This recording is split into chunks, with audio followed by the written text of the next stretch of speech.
జరుగుతుందని చెప్పేసి ఇంకా రాయడం జరిగింది. సార్ ఇక్కడే ఉన్నారు. సార్ తరఫున మా ఎమ్మెల్యేని కూడా మేము ప్రజెంట్ చేస్తాం సార్. ఎందుకంటే నేను హిందువైనా నేను ఆరాధించేది క్రైస్తవులు.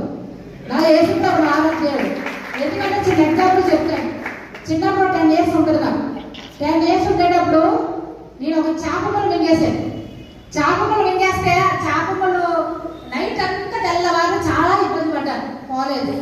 ఉదయం లేచిన తర్వాత మా ఎదురింట్లో ఒక ఆవిడ బైబిల్ చదువుకుంటే ఆవిడ దగ్గరికి వెళ్ళి పిన్ని నాకు ముళ్ళు అడ్డం పడిపోయింది, నాకు ప్రార్థన చేయమని అడిగాను.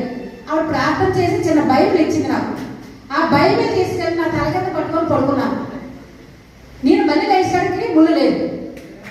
అంటే తెల్లవారు అనుభవించిన బాధ మామూలు బాధ కాదు. ఇప్పుడంటే హాస్పిటల్స్ ఉన్నాయి, వెంటనే వెళ్ళిపోవచ్చు. కానీ అప్పట్లో ఇన్ని హాస్పిటల్స్ ఉండేవి కాదు. ఎంత నరకం అనిపించానండి, అంత నరకం అనిపించాను. అలా ఆ రోజున ఏదైతే భగవంతుడు ఆ బైబిల్ తల కింద పెట్టుకుంటే నాకు అంత మహిమ చూపించాడు. అప్పటి నుంచి ఎప్పటి వరకు కూడా నాకు ఆరాధ్య దేవుడు యేసు ప్రభువు. నేను ఎప్పుడు కూడా చర్చికి వెళ్తాను. నేను కంపల్సరీ చర్చికి వెళ్తాను. నాకు ఖాళీ ఉంటే చర్చికి వెళ్తాను. నాకు ఏదైనా బాగోకపోయినా, ఏదైనా అనారోగ్యం కానీ ఏదైనా సమస్యలు వచ్చినా నేను చర్చికి వెళ్తాను. వెళ్ళి వచ్చాక నాకు ఉపశమనం వెంటనే కలుగుతాను కూడా. దాని వెంటనే రిలీవ్ వస్తుంది. హామీ